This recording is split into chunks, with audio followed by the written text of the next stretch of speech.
6%, jadi positif ya. Kalau kita lihat kemarin ISG-nya negatif secara bulanan 1,9%, kerasa banget di akhir bulan itu ada outflow investasi ke China. Saham Brand juga kemarin kan turunnya dalam ya ketika mereka dihapus dari FTSE. Dan sekarang lagi hati-hati juga masih bisa turun karena OJK lagi melakukan pemeriksaan ya terkait dengan possibility kemungkinan manipulasi pasar ya. Itu jadi resiko juga. Karena kan sebenarnya kemarin kan ini ya kan kalau dari FTSI kan consideration-nya adalah kayak ini nggak bisa masuk FTSI karena free float mereka itu sebenarnya nggak nyampe 5% gitu ya.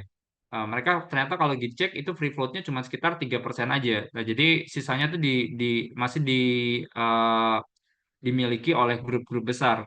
Nah, jadi itu ya. Hati-hati juga nih ada outflow kemarin 7,7 triliun. Bayangin sampai 1 sampai 24 September kita tuh inflow 29,6 triliun.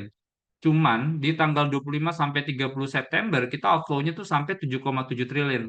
Nah, itu yang sebenarnya momentum outflow ini kita harus hati-hati dulu ya teman-teman ya. Makanya saya lihat sih sebenarnya ISG itu masih bisa ada ruang koreksi ya.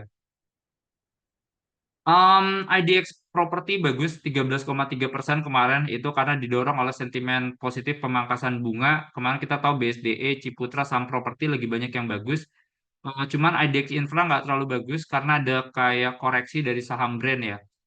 So buat Oktober kita masih rekomendasinya adalah keuangan. Ini buat dari sisi strukturalnya teman-teman, buat porsi besarnya. Kita suka kebijakan moneter longgar itu bagus buat perbankan karena di perbankan kita tuh PR-nya likuiditas tuh lagi ketat banget ya.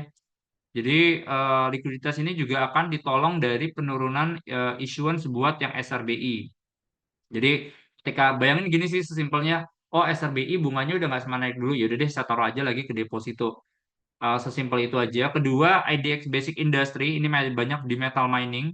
Jadi ini dari adanya stimulus China itu pasti bakal bagus ya buat yang kayak metal mining, nikel, tembaga, timah, emas, sama yang non consumer cyclical ya. Jadi kalau kita lihat itu non cyclical, jadi ini bakal ketolong dari sisi potensi spillover kebijakan fiskal dari pemerintah ya. Kayak contohnya makan siang gratis, ini sih harusnya bisa positif ya teman-teman ya buat ke sektor konsumsinya. Cuma hati-hati dulu buat yang infra, ini brand teman-teman harus hindari dulu semua grup PP. Yang kedua adalah telekomunikasi juga masih PR gitu ya. Sama konstruksi juga teman-teman harus hindari ya, karena pertama revenue di sektor konstruksi itu base-nya udah nggak akan sekencang dulu ya, karena kan anggaran infrastrukturnya dipangkas, utangnya juga makin tinggi.